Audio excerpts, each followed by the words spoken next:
Good morning. I am Rabbi Gordon Yaffe, the Rabbi of Congregation L'Dor V'Dor, the Oakland Little Neck Jewish Center. Today's program is the 40th annual Pollack Lecture.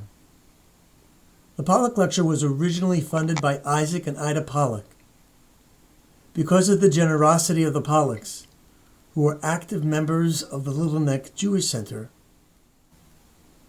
during their lives and long after they both passed away, we have been able to have an annual, informative, interesting, and important lecture for many years.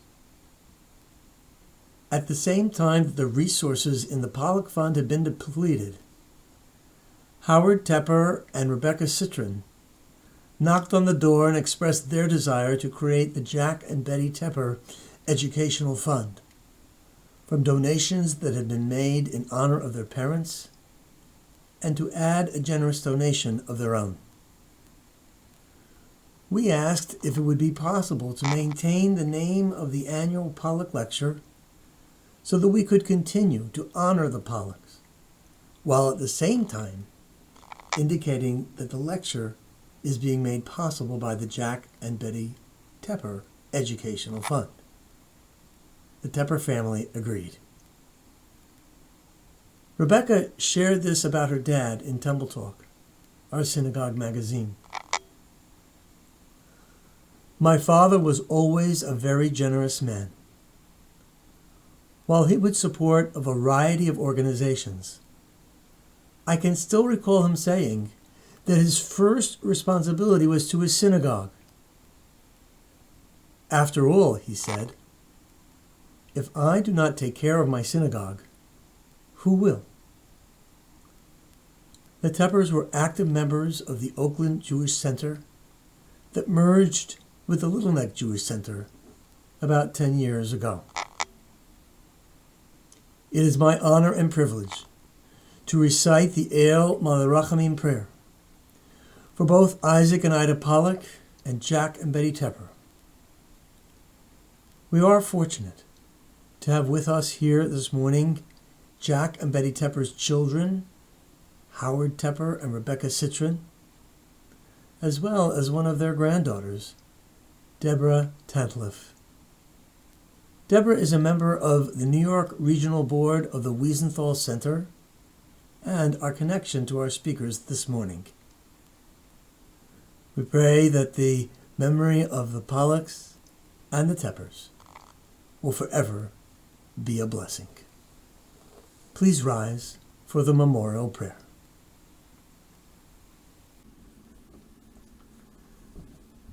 El Malei Rachamim Shochen Bamromim Hametze Menucha Nechona Tachat Hanchvei Ashkina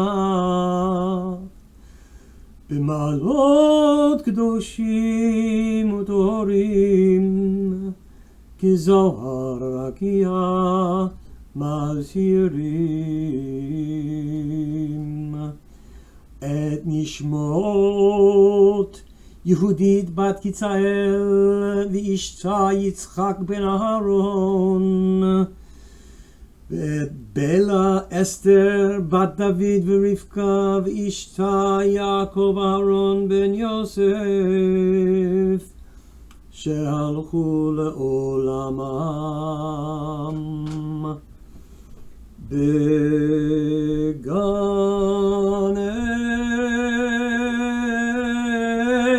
עדן תהי מנוחתם Ana Balarachamim Asirem Besetek Anafecha Leolamim Utzror Vitorachayim Et Nishmotehem Adonai Unachalatam V'yanuchu v'shalom al mishkavotehem v'nomar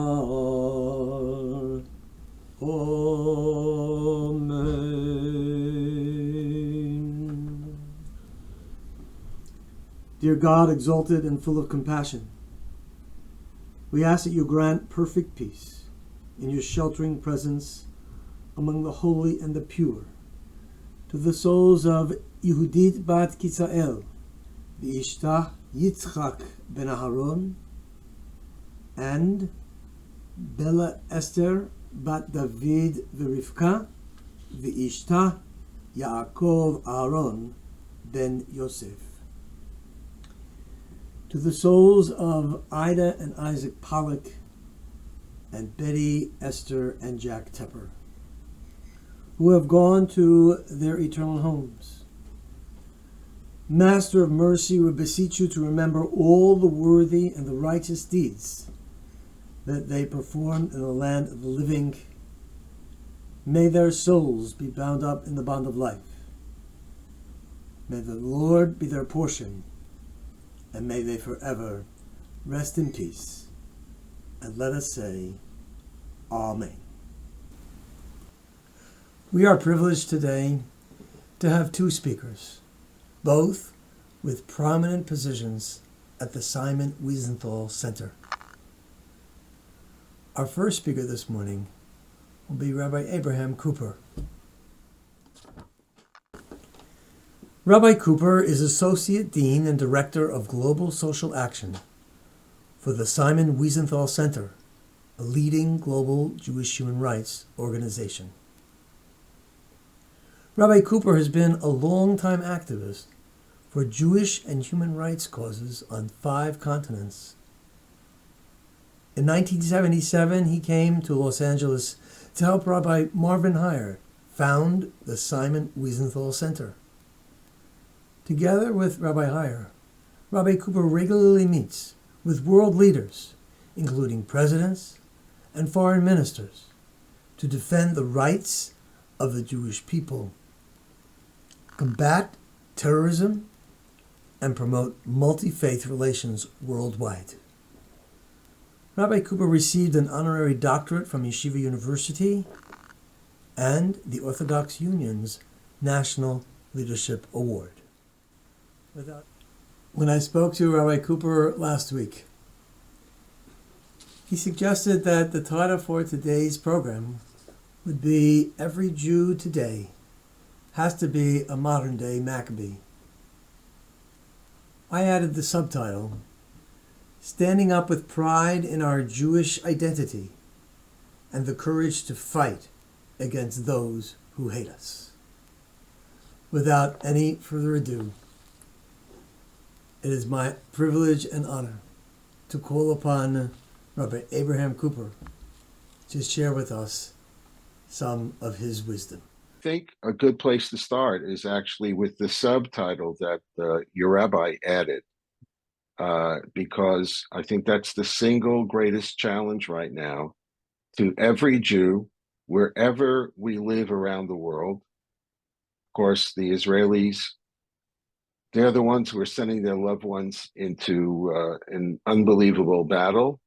And of course, the entire house of Israel has suffered on October 7th, the worst single day, the worst massacres of Jews since the defeat of Adolf Hitler in 1945. So there are a lot of swirling feelings and challenges to us. But one thing is clear, unfortunately, tragically, is that the Hamas narrative, which means to get rid of the state of Israel and to cripple or get rid of the Jewish people, has been absorbed by Palestinian protesters and their supporters, including, shockingly, on some of America's most elite universities, starting with Harvard, MIT, Columbia, Cornell, Penn, UCLA, most of the UC system up and down California, where I'm based, as well as even MIT. The combination of ingredients here serves as a huge challenge to each of us. And I can report to you tonight from Jerusalem that this struggle the military struggle alone will continue for, if not months, at least for weeks and maybe longer. And as we've all been following the news 24/6, and we see that our president is under a lot of pressure. And we're hearing now statements from the vice president, who's in the Gulf tonight, and from the Secretary of State, sort of suggesting to Israelis how they should be dealing with Hamas. And of course, when the Jewish people get advice from others, it's always, don't do as we do, just do as we say. Israel, I don't know how many of you have seen the 43-minute clip that the State of Israel has prepared. It's extremely difficult to watch. It shows in detail through the iPhones and body cams of the Hamas terrorists themselves, their viciousness. The words fail any civilized individual to be able to put into words what it is that they did, the glee that they had in murdering and raping and kidnapping. It is very difficult to even recall, but I think really is central. We talk to our neighbors, we talk to our elected officials, that what happened October 7th is not just the next round violence between Hamas and Israel. It was a declaration of war against the entire Jewish nation by Hamas. And given the opportunity, they and their ilk will continue with untold brutalities to try to do away with the Jewish people. So what's the good news? I mean, we have, Baruch Hashem, we have Hanukkah coming up in a few nights here in Israel and around the world. I think the good news is the fact that Jews who are affiliated with synagogues, and I was very moved to listen carefully to the Kel Male, because that's part of the secret to the guaranteed success of the Jewish people, that Netzach Yisrael lo yishaker. The Jewish people will survive and will prevail when you have, even in one synagogue, two couples who made sure that the members of the shul, of the community, even as the community changes and morphs, will have access to the level of education and sometimes expertise, so we can all do a better job together. Two words come to mind when I think about the situation today in Hebrew. One is bitachon. Bitachon comes from the word batuach, which means guaranteed, definitely. Bitachon, I think, is a stronger word in a way, even than emunah, which we usually use for belief. Everyone who is on, all 70 plus folks are on the Zoom today, all of your families, all of your friends, the key element going forward, and I'm sure your rabbi is going to focus on it on Shabbat Chanukah coming up, is bitachon. Be assured that the state of Israel and the Jewish people will prevail. Also understand, as almost everybody on this Zoom can remember the Yom Kippur War. Many of you can remember the 6-Day War. The Jewish people have never had a quiet moment. The state of Israel has never had a quiet moment. But what Israel needs from us, first of all, is that we have the bitachon, the assuredness that Israel and Jewish people will prevail. Now, how do you do that? And that brings us to the second word, achdut. That means unity among Jews. The other night, I had just finished 3 days of meetings in Berlin with the government there and also with some of the Jewish leaders. Believe me, the Jews there, 250,000, have their hands full. They have it coming from all ends, from the right, from the left, from the progressives, from the culture, and of course, from the pro-Palestinians.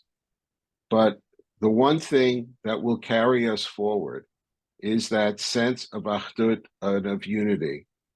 When I arrived at the Berlin airport to come back here to Jerusalem, you could imagine that a German airport, especially a new one, spotless.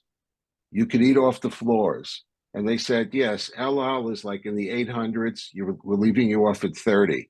So I had a long walk, and I was wondering if I would figure out when I would be at El Al. And about 3 minutes before I got there, I already knew, just from the beautiful sounds of Jews arguing with each other, of Jews talking about where they're going to sit, etc. I knew right away I was with Mishpacha. We were all together. That sense of not just being a people, but a family is what has brought us this far. It is what has enabled us, Klal Yisrael, from 1945, within 3 years, to support a fledgling Jewish state. And today, Israel is a regional and a world power.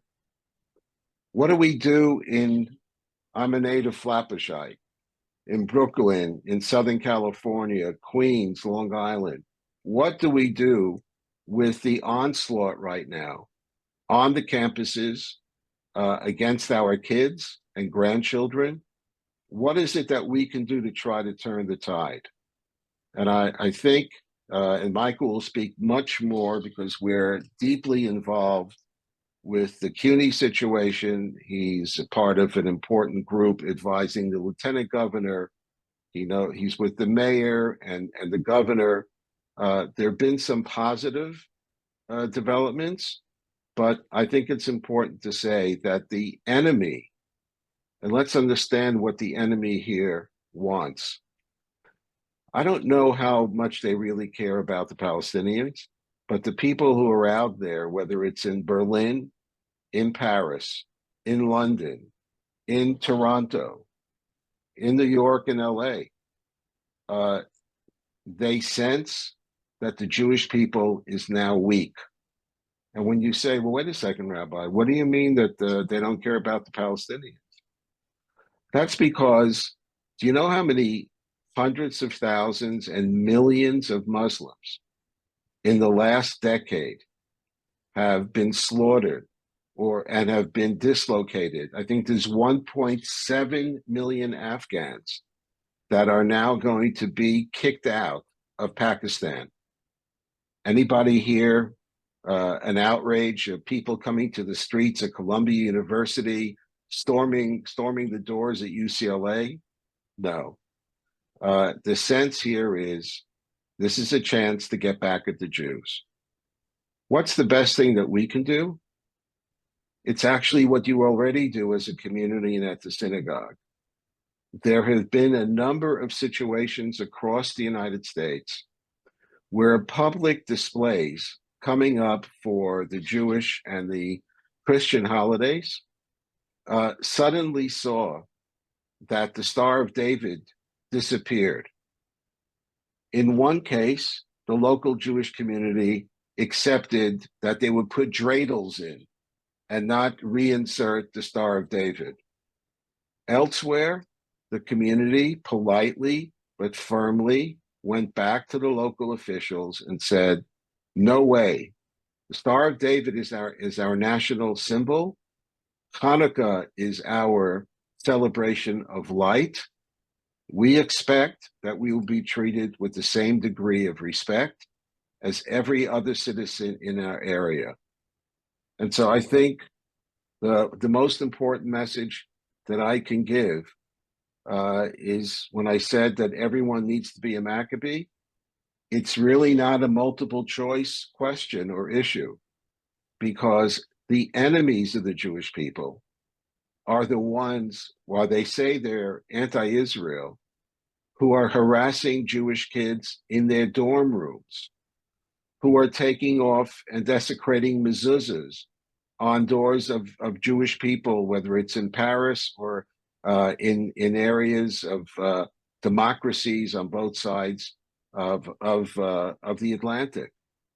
So every single Jew, whether they like it or not, whether you say, come on, I'm too old for this, I've been doing this for 20 years, 30 years, 40 years, 50 years, as long as Jews will show achdut, unity with and for each other, as long as they will express the bitachon, the kind of assuredness that members who are on tonight, who had family who went through the Shoah, it hasn't been that difficult for the Brooklynites or the people from Queens or Long Island to talk about bitachon, but the people who went through the Shoah, the people who went through the Soviet horrific period of 70 years before the miraculous opening of those doors, the Jews of Ethiopia,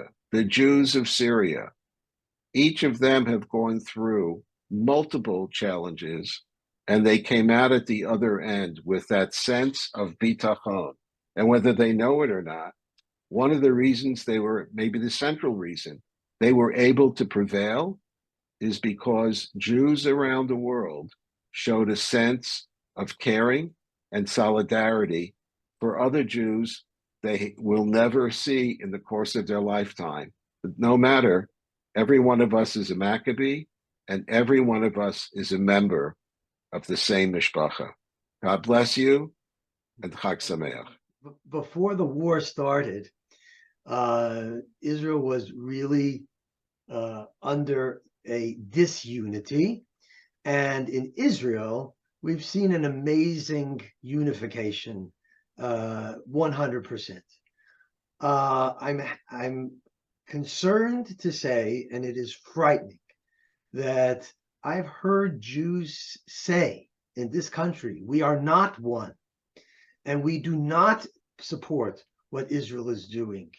And there is an amazing voice. I don't know what the numbers are, but it just seems like there is a really important thing that we must do to reach out. And we had in our own community something that happened at the Hollis Hills High School. And, Yes. the chancellor said, oh, they're just kids and they're just fooling around. And I was dancing with them. Well, you can't have that kind of response. But what I'm really concerned about is the Jewish soul and of Jewish people that say, no, I don't support what's going on, and don't count me in. That's a really hard thing, and I'd like to hear a little bit about how the Wiesenthal Center plays into dealing with that. Right. Well, I'll take that as the first question. I'll let Michael handle the rest. It's an important one. First of all, don't be fooled when they say Jews for justice in Palestine. We're not talking about a large number, but we are talking about a group, a title, if you will, that fits right in to the narrative that the false narrative that the majority of American Jews overwhelmingly do not support Israel. I don't know how many of you were able to go last Sunday. We could go Sunday to Washington, but you had 300,000 Jews who came to the mall in Washington, D.C. It was organized in 4 days. I would say that the sense of unity, shock and unity is there, and that includes for a lot of young Jews, who are at some of the greatest elite schools, who have never experienced anti-Semitism in their lives before. And they're feeling it all over. And they're basically, the message to them is, if you want to go forward and not be harassed, you better check your Zionism and your membership in Chabad and in Hillel at the door. Then maybe if we feel like it, we'll let you join. The way I see this, Kvod Harav, is that this is an amazing opportunity and responsibility for, look, I'm an old guy, so I can say it, for the older generations, the bubbies and zadies, the aunts, the uncles who are, helping Joan and John a little bit on the side financially when they're going through college and maybe didn't pay too much attention since bar mitzvah time. You have across the United States young Jews who never asked for this, who really weren't involved. You might say they were just agnostic about their Jewish identity. This is a very pivotal moment in which we don't want young people to build their Jewish identity off of negativity. But we should use the fact that we're being attacked because we're a little bit different in order to ensure that young people are given the chance to absorb, to learn, to experience Jewish values. And for example, just to find out that when you talk about repairing the world and tikkun olam, these are Jewish ideas. The UN ripped off those ideas about 70 years ago. So education is going to be the key, but also we need to be there for the kids when they are, in effect, really under assault. And for that, I think that's a perfect segue to turn over to Michael, who can give you a good rundown of what the Wiesenthal Center is doing in the New York area.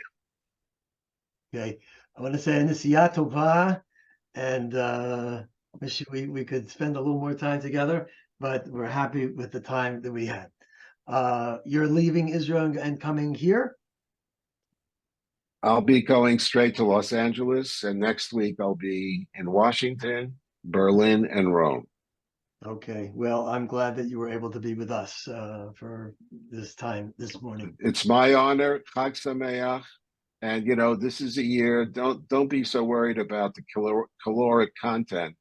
It's those great latkes that got the Jewish people this far. You know, you worry about the diet after Hanukkah. Okay. Now our second speaker will be Michael Coen. Michael currently serves as Eastern Director of the Simon Wiesenthal Center, a global human rights organization confronting antisemitism, hate, and terrorism, training tens of thousands on prejudices, diversity, and tolerance issues, and supporting the State of Israel. Michael is a regular columnist in the Jewish Standard and the Jewish Link on issues facing the Jewish community, and serves on the Israeli Consulate Speakers Bureau, the Hadassah Speakers Bureau, and he was appointed by New Jersey Governor Murphy as a member of the New Jersey Israel Commission. Michael's most cherished role, however, is that of husband to his wife Ilana and father to their beloved children, Eitan, Alex, Jesse, Zeke, Lexi, and Jack.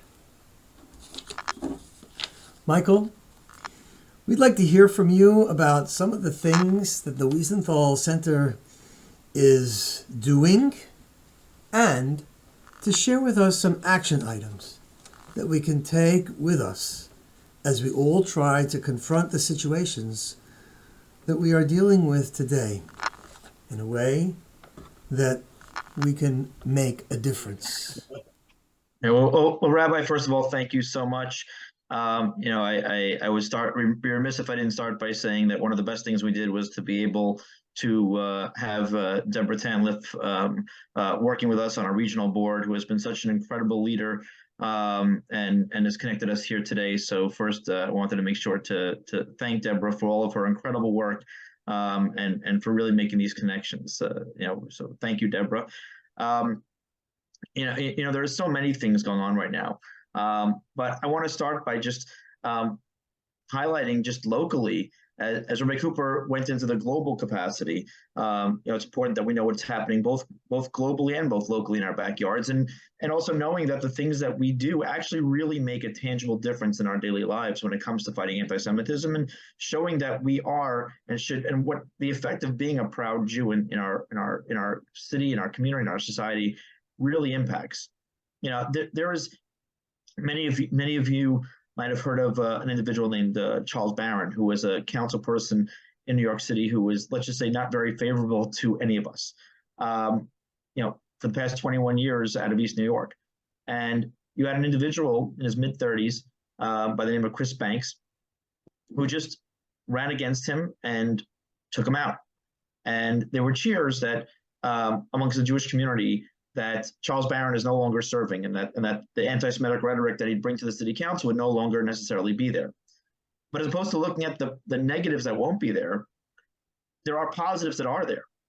The first thing that Chris Banks did when he first won his primary was to speak, and he and I had a conversation, and he said, "I want you to call Eric Dinowitz, who is the chair of the Jewish caucus of the New York City Council, and I want him to understand that we should sit down, because I want him to understand that at this point, East New York and its representatives want to have a relationship and want to work with, hand in hand, the Jewish community and the Jewish members of the city council, and the days of anti-Semitism coming out of the elected officials of this area are over."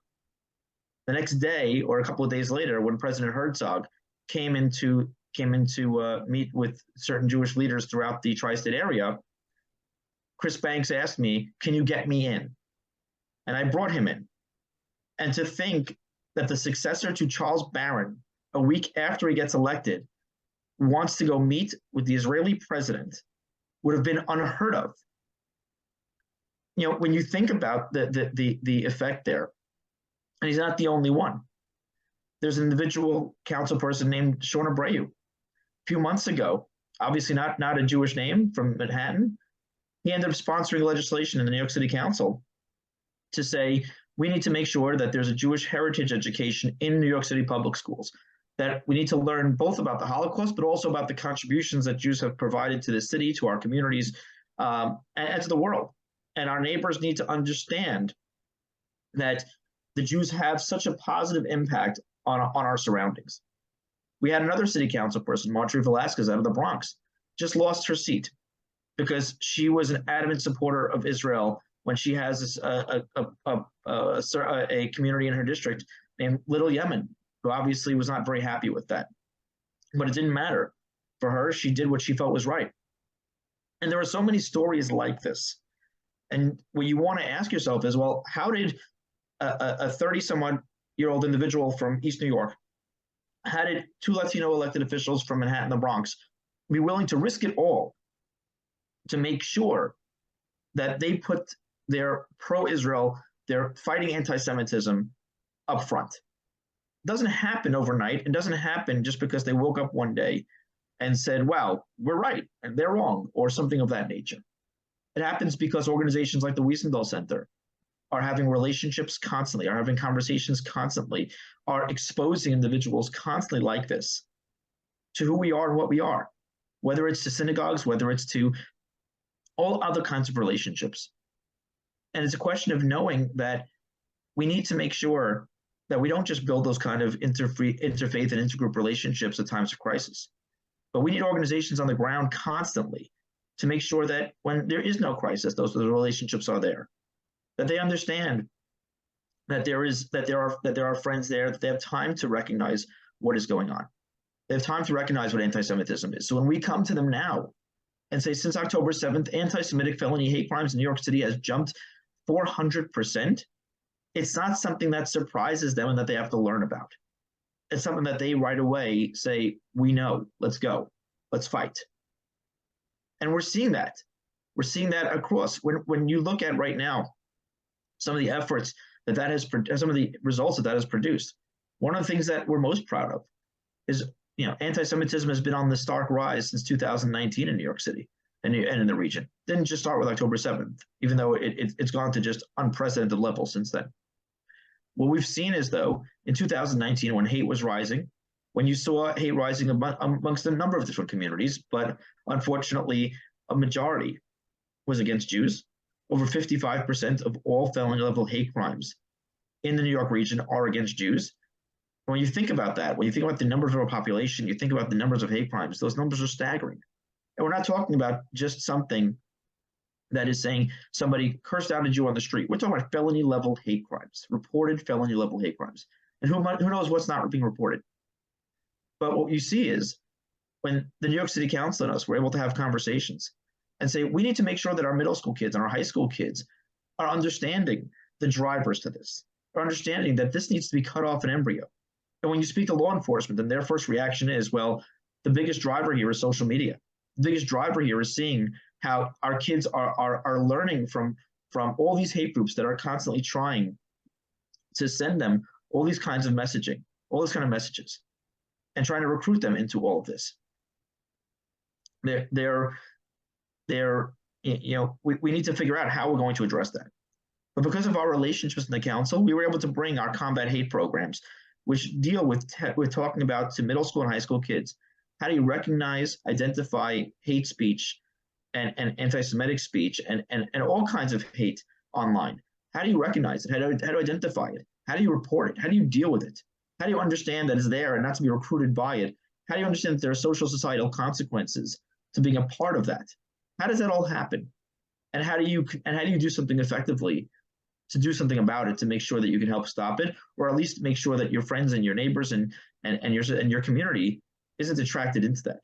Well, let me tell you, we got the New York City Council to make sure that when they were talking about programs to put into the New York City public school system, it was our program that they put in. It was our program that has been building every year, where last year they had us train 25,000 students on this program in the New York City public school systems, and this year we're up to teaching over 30,000 students. So when you think about that, whether they're in Flatbush or East New York, Borough Park or Harlem, the way that public school students are being taught about fighting hate globally, which you can understand could have been easily any organization of any place in the spectrum in what we see as dangerous kinds of influences today, because of the relationship building the Wiesenthal Center has done, because of the time we've taken over years and years of building these relationships, because of the relationships we built with individuals like the ones we just mentioned, like Chris Banks and Marjorie Velasquez and Shauna Abreu and so many others, and the Speaker of the New York City Council, Adrian Adams.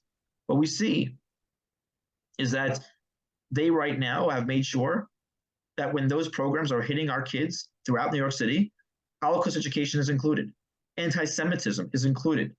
Those kind of things are in that education. And I can assure you that if it wasn't the Wiesenthal Center teaching combating hate programs, God knows what would be actually taught. God knows what these kids would be listening to. But the Wiesenthal Center takes that very seriously and wants to make sure that we also are generating that kind of connection from a very young age. So when you look at that, you ask, well, how did also this happen? And what can I do to this? Well, we've heard also how this all, and part of to understand is how all these things interplay into each other. We realized 8 years ago already that there were so many of our next generation youth who were already complaining at that point about what was happening on their college campuses, on how when they go home to their communities or back on their campus, they're fighting anti-Semitism. They're fighting Students' Justice in Palestine and groups like it. They're fighting people who wanted to try to separate Zionism from anti-Semitism, which we know there is no separation there. So what can they do about it other than sit at their dining room table and complain and say, wow, I wish somebody would do something about it? We realized that there were plenty of programs out there teaching about being a proud Jew. There were programs out there, about teaching the history of the Jewish people. But there were no programs out there at that point that actually taught constructively to our next generation college kids what functionally can they actively do. So we built one. We built a program called the Wiesenthal Government Advocacy Internship Program, which first of all places students each summer in the offices of our local elected officials to learn what are the jurisdictions that those people have. What can they and can they not do? What's their interface with city and state agencies and making sure that we don't have bias against Jews in those capacities? How do they interact with their constituencies and make sure that when they have town halls, when they have meetings in public, that they understand from us what needs to happen? And what are the powers that those folks have? We also have weekly seminars with them where they come together and understand the differences from all the districts that they're in, to understand that those kids that are coming are from a diverse array of Jewish background. So we're taking each of them out of their respective bubbles. You might have an Orthodox kid from Crown Heights sitting next to a Reform kid from Westchester, sitting next to a conservative kid from Manhattan, sitting next to an unaffiliated kid from Connecticut, sitting next to people who are going to Harvard, Yale, and other Ivies, sitting next to kids who are in CUNY. But that's the Jewish community, the entirety of the Jewish community. And we need to make sure that they understand that when we're fighting, we need to fight together. that if they're coming after Jews, they're coming after all of us. And we made sure that now over 8 years, we've had hundreds of kids go through that program and learn. So when you saw this past couple of weeks, 3 weeks ago, 4 weeks ago, after October 7th, there was an announcement there was going to be a student rally near the UN to talk about anti-Semitism on college campuses. And it was going to be student-led, student-run, student-driven, because the students wanted to show that they're in this fight too. And if you look at the leaders of that fight, if you look at the leaders who organized that program, one of whom was Kayla Aaron, who had just graduated from one of our programs and said, I know now how to utilize those powers in the media, in the press, in the elected official world, in speaking in front of the UN to do that because the Wiesenthal Center taught me how to do that. You look at one of the other organizers, a kid by the name of Bobby Koenig from Queens College, who now serves as the Queens College Hillel president because he graduated from our program 2 years ago and now has learned how to do that. You learned out who their keynote speaker was, a girl named Allegra Timsit. She ended up being in both of our programs because we ended up expanding to have a Wiesenthal International Advocacy Internship Program, which interfaces with consulates and UN missions. And after that, she became the vice president of our Alumni Association, which now from over 200 students that we've had over the 8 years, organizes and gets into the fight every day. She was their main speaker. And she was a week before hired by one of the Jewish organizations saying, we are building the Jewish leadership that needs to be in the mix. And then you look at 2 or 3 of the other leading people who were there, they were also our graduates. So when you look at what we're doing and what we're influencing, we're teaching our next generation how to be active. We're teaching them the responsibility, both that they have to be active, but also teaching them the ways to be active. We can't just throw them out there and say, you have to do something. We have to show them how. We have to stand there every step of the way. And yes, I was there as probably one of the only non-college kids there. I'm a long way from college. But the thing is to take pride in seeing that the work of the Wiesenthal Center has produced all of this. And I don't think the elected officials didn't see what those next generation students in those districts were doing, or what their parents were saying. And then how their parents are calling those districts and talking about the program and talking about, to them, those interns, talking to the members that they interned for over the last 8 years and saying, you need to get in this fight on our behalf.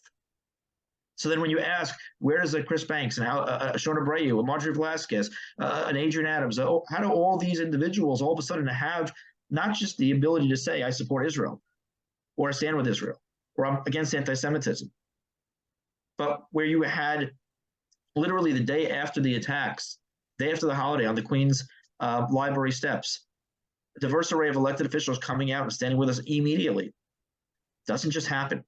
It happens because folks like yourselves, folks like your kids, folks like your grandkids are getting involved, are pushing forward, are pushing their elected officials, are pushing their government figures, are pushing their kids to be active, and are pushing their kids to get involved, whether it's in rallies, whether it's showcasing what we're doing, or whether it's making sure that we can have those one-on-one conversations throughout the years to demonstrate where we are, where we stand, and what we want to be a part of. You know, we look at these issues since October 7th for what Wiesenthal's done, but we've got to look at even further back. You know, a couple of years ago in Mahwah, in northern New Jersey, there was an incident where you actually, and when you hear this, you're going to say this possibly couldn't happen in our region in 2017, in the last 20, 30 years.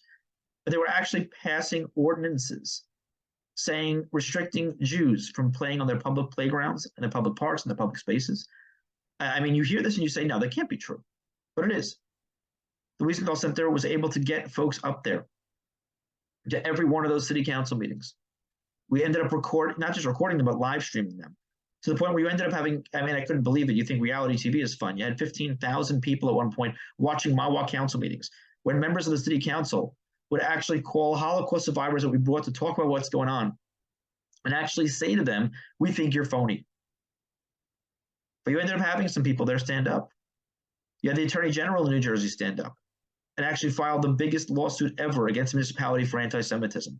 You realize the city of Mahwah right now has an escrow account that they had to form as a deal with the Attorney General in a settlement deal against future anti-Semitism and anti-Semitism resolutions. Now think about that for a second. Because of our work, because of highlighting what happened and bringing people out there every day, there is a city in New Jersey who actually has a court settlement mandated fund in an escrow account to protect against them having to protect against them ever doing anything in the future against the Jewish community. It's said that that's necessary, but you imagine the kind of work it takes to get that done. So that kind of work is constantly happening. I was saying the strategy and the tactics to make these things happen, to understand that it's not just about us shouting, but it's talking about also making sure that who we're shouting to, who we're talking to, who we're training, how we're all effective in that regard. We look at Hillcrest and what happened, closer to home, just what, a week and a half ago now. We're already talking to the United Federation of Teachers. We're talking to the Department of Education. We're talking to all those folks, and they're listening because of the relationships that we have, because they recognize that right now, look at what Wiesenthal stands for, and they know we're not going away, but they know that we know not just how to yell and scream, but how to get into a fight successfully and how to move the needle on these issues. And we're not going anywhere. We have, like I said, individuals like Deborah Tantliff, who and 20 other members of our regional board who are throughout the New York region and New York, New Jersey region, who are constantly fighting by our side, making sure we know about all the little nuances, all the little fights, because it doesn't matter when you have organizations who say, hey, this is a little fight in a little school district here or there, it's not worth our time. No, every single situation is worth our time, because if it's not going to be worth our time, it's going to blow up into something bigger, and you're going to train kids and teachers and schools that you can do something bigger. We had a situation in Tenafly a year and a half ago where an Asian student ended up, if you know about Tenafly, there's a large Asian population, there's a large Israeli population. It's a diverse community there. But there was a project or a program, as you call it, where sixth graders were supposed to talk about somebody that they wanted to emulate. And there was one sixth grade student who actually chose Hitler, even to the point where dressing up as Hitler, when you get your kids to dress up and do your presentation. And right away, everybody, from the Jewish world wanted to yell and scream and call them out and do that. We took a different approach. We first wanted to know what was going on. I called the school board and they kind of ignored us. I called the mayor of the town and he said, this is an abomination. We need to fix this. Now, we knew right away that there's a firewall between the school board and the city council and mayoralty. We knew that if we didn't go to one, you can go to the other. And the mayor right away had us call a press conference with him to say, we're bringing the Wiesenthal Center right now to figure out how to deal with this. First thing we did, though, also was go and speak to the mother of the child and realize she didn't speak English. Realize that what's going on there is you had somebody who came from a culture who said, we listen to our teachers no matter what. And we didn't understand what the teacher was saying. But even though we didn't want to hear, we didn't understand how the teacher was allowing this. We didn't question teachers. We don't come from a culture that questions teachers. And now they're getting death threats. So what did the city do? The city right away had us bring a Holocaust survivor to meet with the community at City Hall to say, we're not going to stand for this. People need to get educated immediately. We have a mobile museum, a mobile exhibition teaching about the Holocaust that right away the city purchased in their immediate budget a copy of so that they can use it as an education tool in the school system. Right now, the mayor has been on the front lines of fighting anti-Semitism. We're not looking for the 15 minutes of fame of just calling somebody out. We're looking to make a difference. The Wiesenthal Center understands where you make a difference, how you make a difference, and how you make a difference for the long term. We're not looking for, like I said, for that 10 seconds of fame that people are getting now because you want a couple of more likes on a social media page. We're looking on changing minds, changing attitudes, and making sure that anti-Semitism for the next generation has no place in our society. So I know that there are the rabbi said, yeah, I want to make sure I have time for questions. So I'll stop here so we can take questions, but I'm happy to answer anything about so many of these kinds of things. But I wanted to give kind of an overview of showing that the Wiesenthal Center takes a very strategic viewpoint of how we handle these problems. And because of that, we have the respect of leadership throughout all different demographics, politically and otherwise. And it's why we're being able to be so incredibly effective. So I thank you for listening, and I'm happy to take any questions. Thank you, Michael. This is from Peter Kind, member of our congregation. And he asked, how does the Wiesenthal Center collaborate with, say, the ADL or the AJC or all of the other groups that are doing all kinds of great things? You've just shared with us amazing things that Wiesenthal Center is doing. But the question is, how do you collaborate, or how do you, if you do, to deliver one message and effectively manage resources, both people and dollars? It's a very good question, especially at a time when resources are precious. So there's two components here of that question. One is the messaging component, and then the actionable component.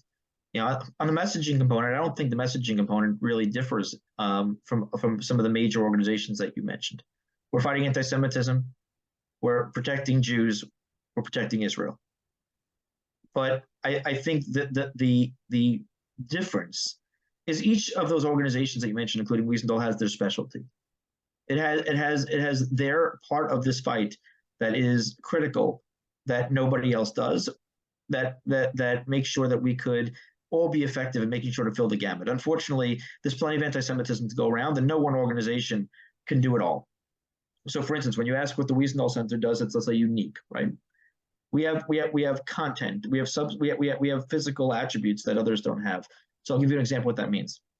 Yeah, interrupt for a second? Sure. Michael, the question was more of a collaboration with some of these other, and not that, okay, you may have your own unique approach. And the question is, well, is there a cooperation? Sure. Is there a discussion? Is there a unity? We talked about, Rabbi Cooper talked about, we are one, right? Am Yisrael Chai, okay? And sometimes it's overwhelming for those who want to support, to make donations. It's like, well, what's the best thing to do? And I know you're going to talk about the Wiesenthal Center, but the question is there a unity, and is there a sharing, and is there a way to understand what you're saying? Maybe you have a sheet, say, well, this is what we do, this is what ADL does, this is what, and we're all working together. But I think that's the question. Sure. So the easy answer is yes. We all talk to each other. We all know each other. We all have relationships with each other.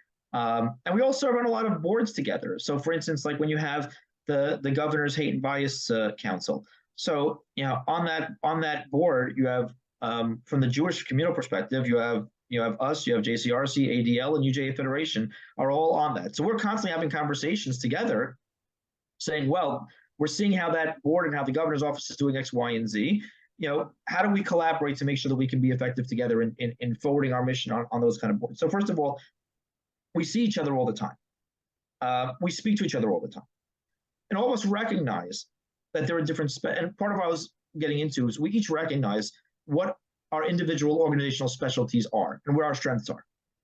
So there might be something where I might say, here's an issue, and I might call my colleague and say, hey, I need your help on this with me because that is an area where you have more of a specialty, and vice versa. We might have a panel where certain things want to be discussed, and you want to get a broad array of the tactics being used, and you'll call your colleagues. I mean, it's funny, we joke. I have with two of the other organizations just from the Long Island side, where once a quarter or so, we grab breakfast together just to go over what we're doing and making sure we're not stepping on each other's toes, and making sure that we're effectuating as much as we can together by making sure we're all hitting the full gamut of what we have to do. So yes, there is a lot of talk, there's a lot of conversations. We all, the Jewish communal structure, on for better or for worse, it is, although it seems overwhelming, is not incredibly large in terms of the people involved. So most of us have known each other for decades. We know each other well, and we know how to cooperate with each other, and we know how to build those strengths. And especially at a time like this, we all come together. Okay, Michael, I'm going to give you some homework if you want, and you don't have to. But it would be great if there was a very, fighting anti-Semitism for dummies, and to say, well, Wiesenthal Center's doing this, and ADL's doing this, and AJC is doing that. It's just sort of like a small, sheet that says, here are the unique aspects, and we're all working together. I think that would be a really helpful thing for us, and maybe even for the players. I have a very specific question that I would like to take the opportunity to ask, since there aren't any more in the chat box. They come first. Um, I've said for many years that that Hebrew school, we made a very big mistake. We teach the children and they learn all kinds of things, but where was the family education? Where was the interaction of the parents and the children learning together?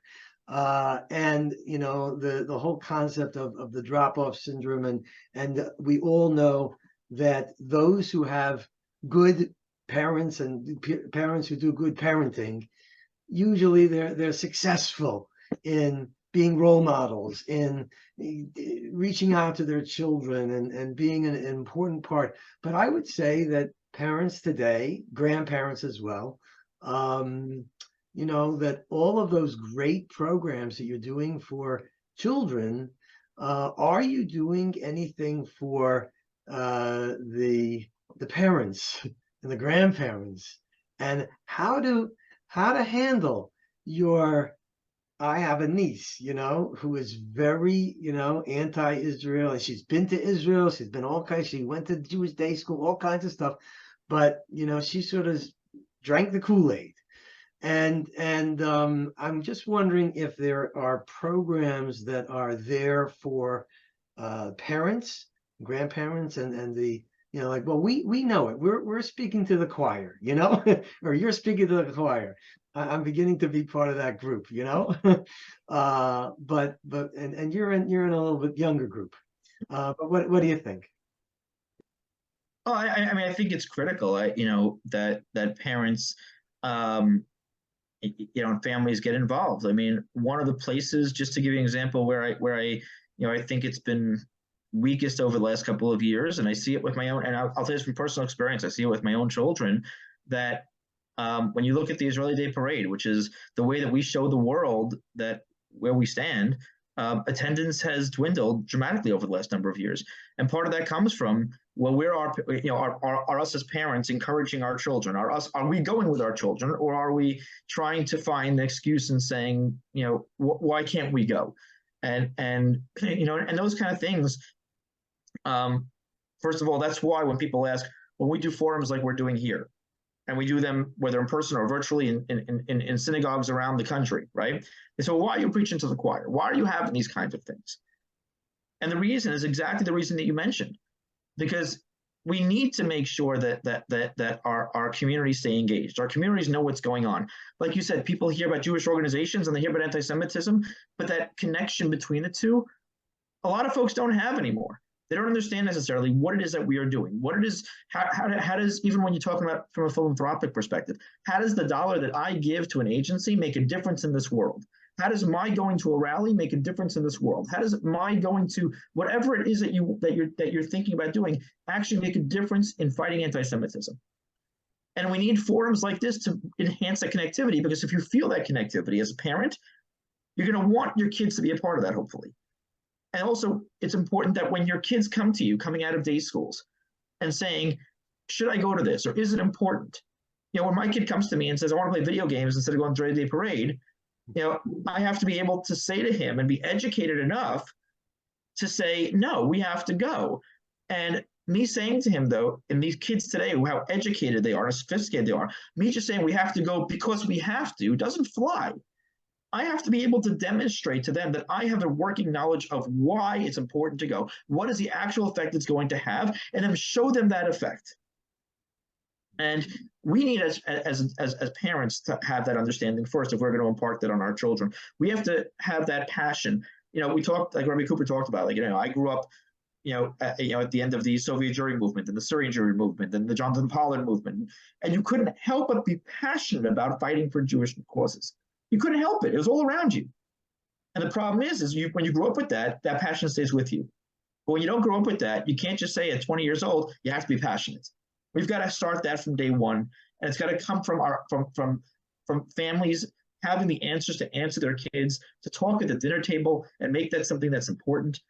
But the parents have to understand that first in order to mark that on their children. So that's why I think. Is the Wiesenthal Center involved and engaged in these kinds of teaching opportunities? Absolutely. I'll tell you, at the end of our internship program every year, the first thing I do is that we make sure the last one of our seminars includes all the parents from all of the from all the kids that are in the program, and our sponsors.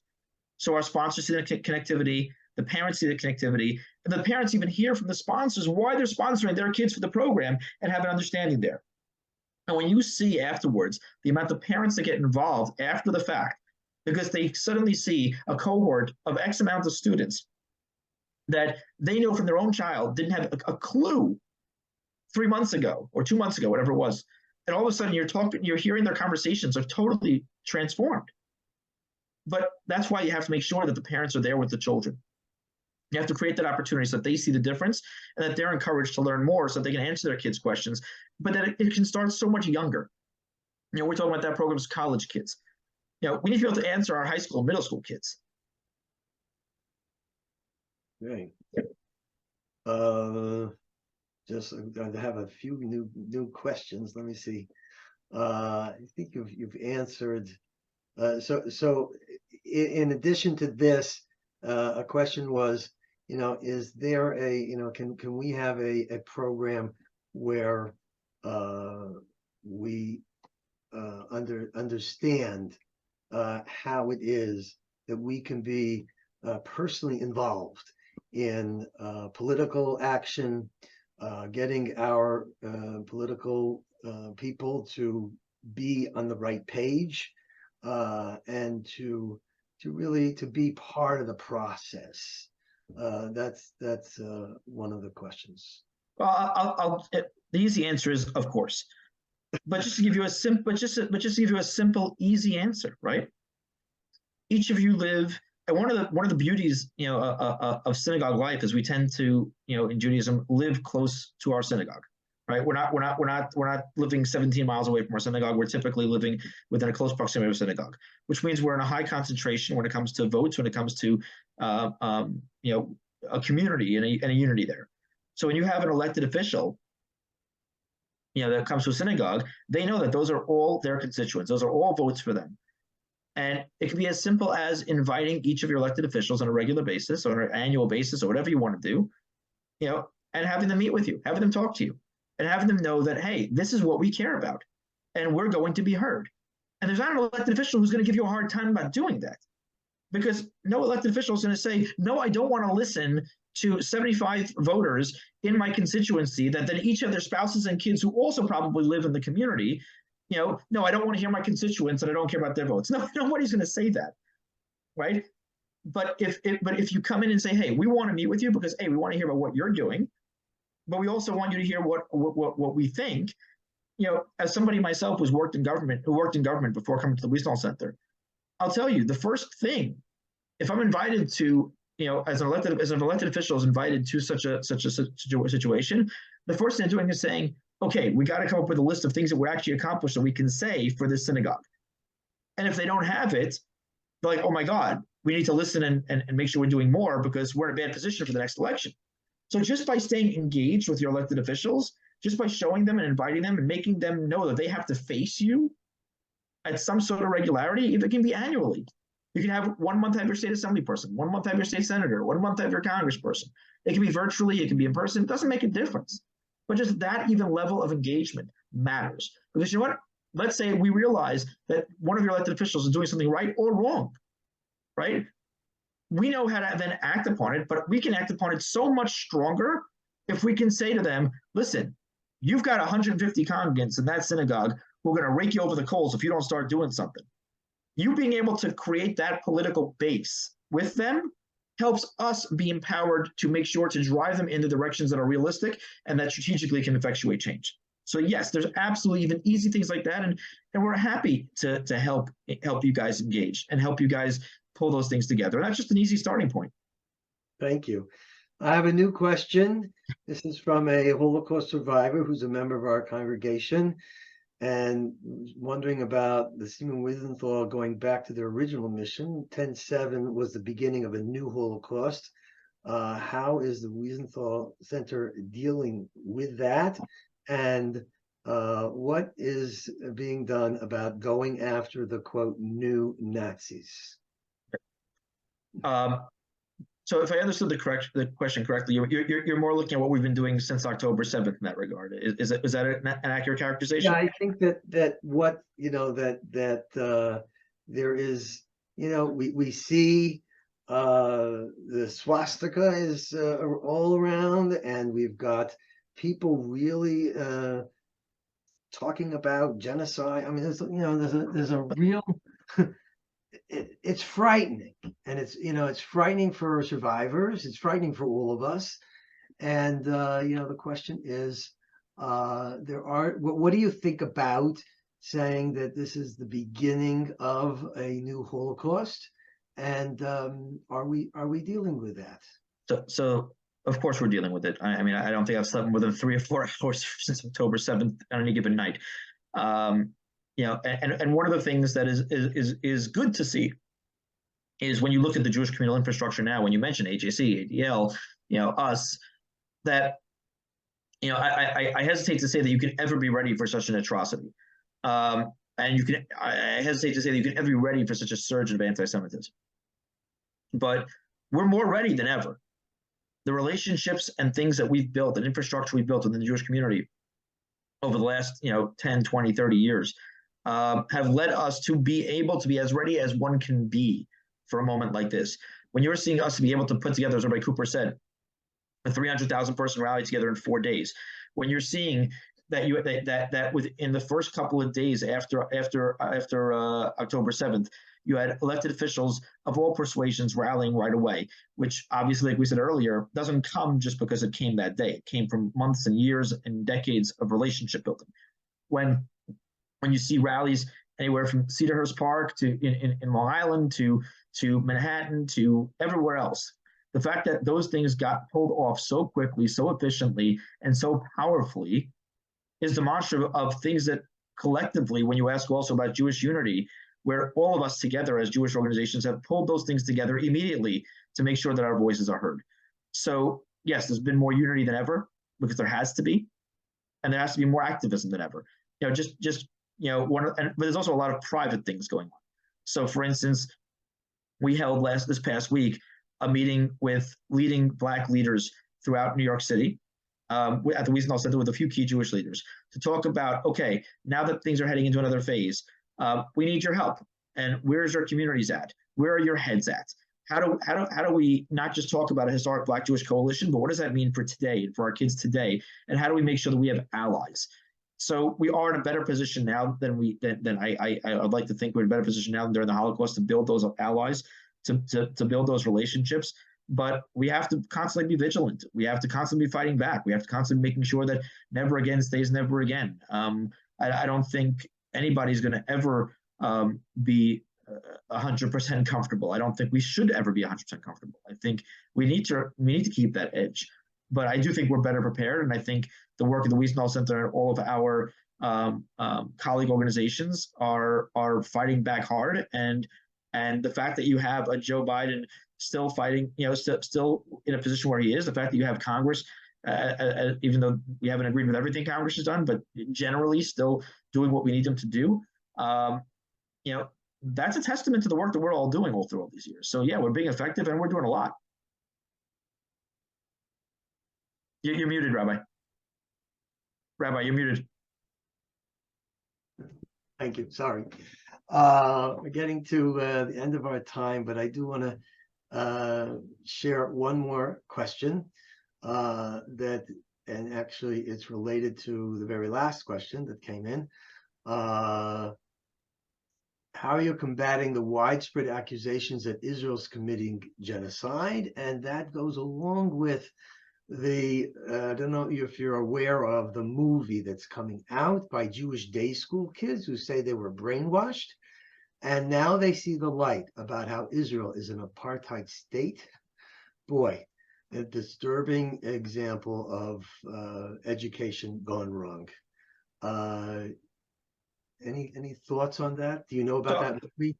So yes, I'll just piggyback for a moment on one thing that Rabbi Cooper said was, if you've seen that 40 some odd minute film about what happened on October 7th, So for instance, we work very closely with the Israeli consulate on making sure that other communities are seeing that film, right? So I'll give you an example. We had a week and a half ago, right before Thanksgiving, they asked us to help them bring certain demographics in a private session of 20 or 30 leaders from different demographic communities, not from the Jewish community, to watch it and have conversations with certain folks within the Israeli governmental and IDF leadership at the consulate.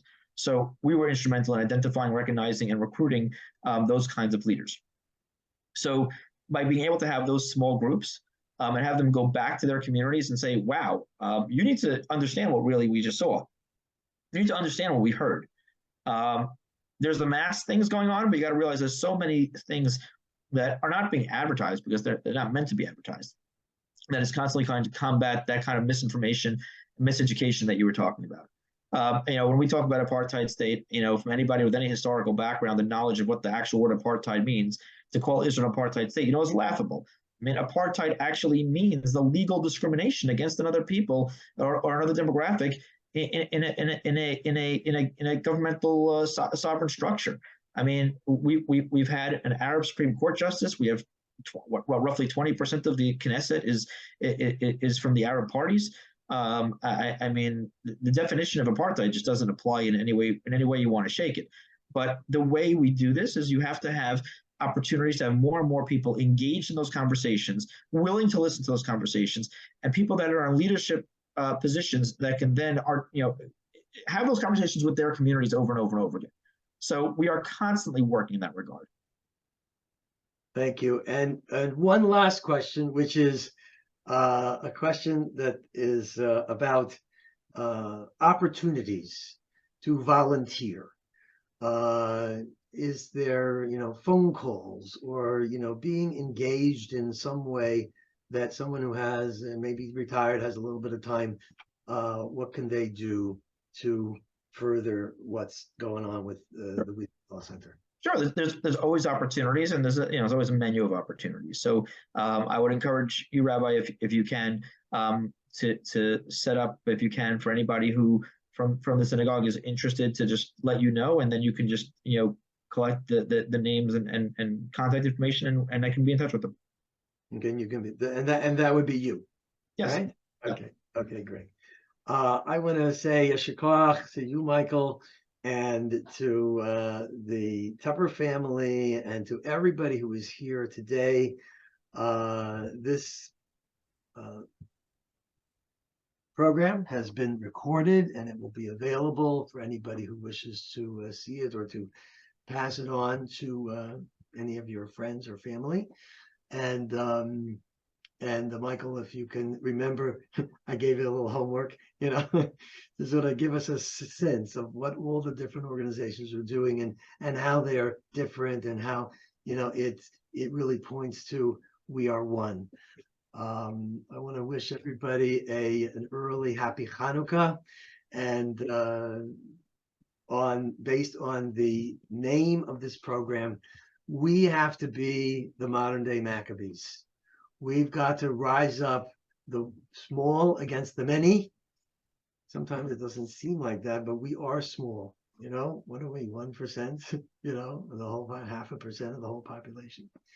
And it's the few against the many and the weak against the mighty.